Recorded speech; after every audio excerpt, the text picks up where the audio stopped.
El Señor esté con vosotros. Y con tu espíritu. Lectura del Santo Evangelio según San Juan. Gloria a ti, Señor. En aquel tiempo dijo Jesús a sus discípulos: si me conocierais a mí, conoceríais también a mi Padre. Ahora ya lo conocéis y lo habéis visto. Felipe le dice: Señor, muéstranos al Padre y nos basta. Felipe le dice: Jesús le replica: hace tanto que estoy con vosotros y no me conoces, Felipe. Quien me ha visto a mí ha visto al Padre. ¿Cómo dices tú, muéstranos al Padre? ¿No crees que yo estoy en el Padre y el Padre en mí? Lo que yo os digo no lo hablo por cuenta propia. El Padre que permanece en mí, Él mismo hace las obras. Creedme, yo estoy en el Padre y el Padre en mí. Si no, creed a las obras. En verdad os digo, el que cree en mí, también Él hará las obras que yo hago y aún mayores, porque me voy al Padre. Lo que pidáis en mi nombre yo lo haré para que el Padre sea glorificado en el Hijo. Si me pedís algo en mi nombre, yo lo haré. Palabra del Señor. Gloria a ti, Señor Jesús. Celebramos hoy esta memoria, ya decíamos que aunque no obligatoria, hoy faltaría más no hacerla, de la Virgen de Fátima en este centenario de las apariciones que celebramos hoy. Y en el fondo todo el mensaje de Fátima es un mensaje en el fondo sencillo. De la primera aparición, de las 6 apariciones de la Virgen, en el fondo lo que nos viene a pedir en total viene a ser, primero, que nos demos cuenta en la situación en la que estamos, con aquella visión del infierno y de cuántas almas van a él.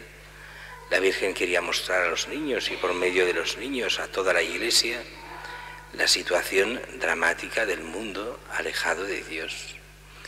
Y eso era ya en aquella época, hace 100 años, en el 1917, cuando teóricamente, aparentemente estábamos mejor, pero en realidad estábamos acabando aquella Primera Guerra Mundial, en lo que sería el inicio de la Revolución Rusa, en una situación de que en muchos casos había muchísima opresión de cara con la revolución industrial, de cara a los obreros, había mucha explotación, y también estaba todo ese momento en que el socialismo y el comunismo estaban metidos en casi todas partes, a punto de explotar, donde lo que se buscaba era la ausencia de Dios. El comunismo salvaría al mundo y Dios no es necesario absolutamente para nada.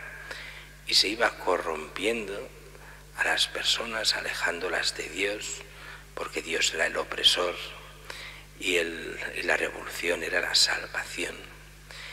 Y lo que les hace ver la Virgen, sin meterse en política ni hablando de esto así como lo digo yo, es que todo alejamiento de Dios lleva a la condenación personal, que lo importante es una fe vivida y que hemos de convertirnos, y que los cristianos ya convertidos han de rezar y rezar mucho, además de lo que es el apostolado y otras cosas, pero sobre todo la oración.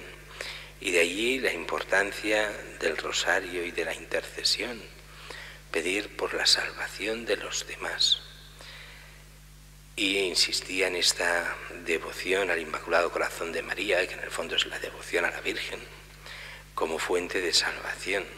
Y es verdad, normalmente la gente que reza el rosario es difícil perder la fe en la gente que reza piadosamente y que reza y que pone a la Virgen en primer lugar. La Virgen siempre nos da gracia sobreabundante en medio de las dificultades que siempre están en este mundo.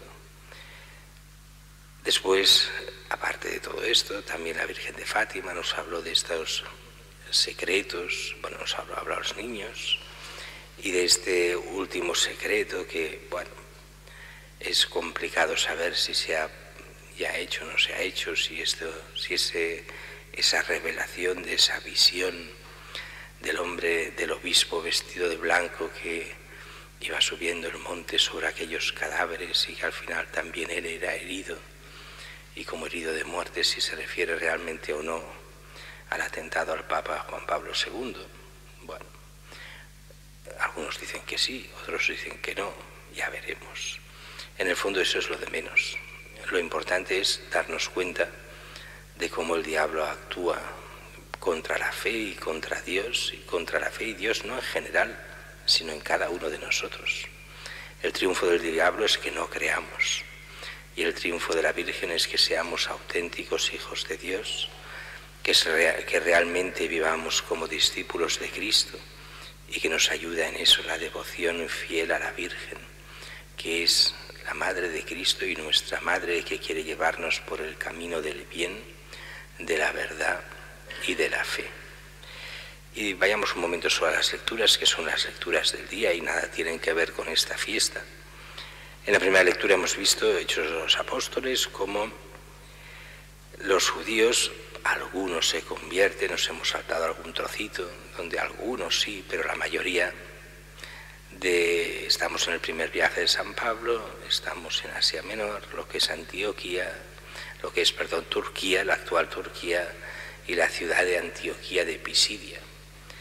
Y está Pablo predicando. Ayer vimos la predicación de Pablo, y hoy vemos que, bueno, ayer y anteayer, y hoy vemos que algunos se convierten, pocos, la mayoría no. Y entonces, cuando vuelve el sábado siguiente a las sinagogas, ve que muchos lo insultan. Dice, los judíos se llenaron de envidia al ver que la gente acudía a oír a Pablo. Pero la gente, quería decir los no judíos, sino la gente en general. Entonces los judíos se llenan de envidia, responden con blasfemias a las palabras de Pablo. Y entonces Pablo y Bernabé dicen aquello que se hizo después muy famoso. Teníamos que anunciaros primero a vosotros la palabra de Dios, pero como la rechazáis y no os consideráis dignos de la vida eterna, sabed que nos dedicamos a los gentiles. Los gentiles son los paganos, o sea, los no judíos. Hoy entendimos por gentiles o así los no cristianos, o paganos los no cristianos, o los que no tienen fe. En ese contexto quiere decir los no judíos. Y así nos lo ha mandado el Señor: te he puesto como luz de los gentiles para que lleves la salvación hasta el confín de la tierra. Viene a ser aquello que en la ascensión veremos dentro de muy poco, cuando se nos habla precisamente de ir a todos los pueblos, enseñarles lo que yo he enseñado, a quien crea bautizadles, y enseñarles a cumplir lo que yo os he enseñado. Recordad que estoy con vosotros todos los días hasta el fin del mundo. Esas palabras quedaron impresas en toda la Iglesia, y en el fondo es lo que Pablo empieza a hacer. Poco a poco sí, predicará también a los judíos, faltaría más, pero se dedicará también a los paganos, y tantos se irán convirtiendo y formando lo que es la Iglesia de Cristo, donde hoy sabemos bien que ya no hay ni judío ni griego, sino que en Cristo somos simplemente cristianos, hijos de Dios por el bautismo, y que lo único que importa es nuestra fidelidad a Dios. La segunda lectura hoy, el Evangelio menos alto, porque lo veréis el domingo. El domingo es la unión del Evangelio de ayer y el de hoy, así que no vale la pena alargarme más, allí lo encontraréis.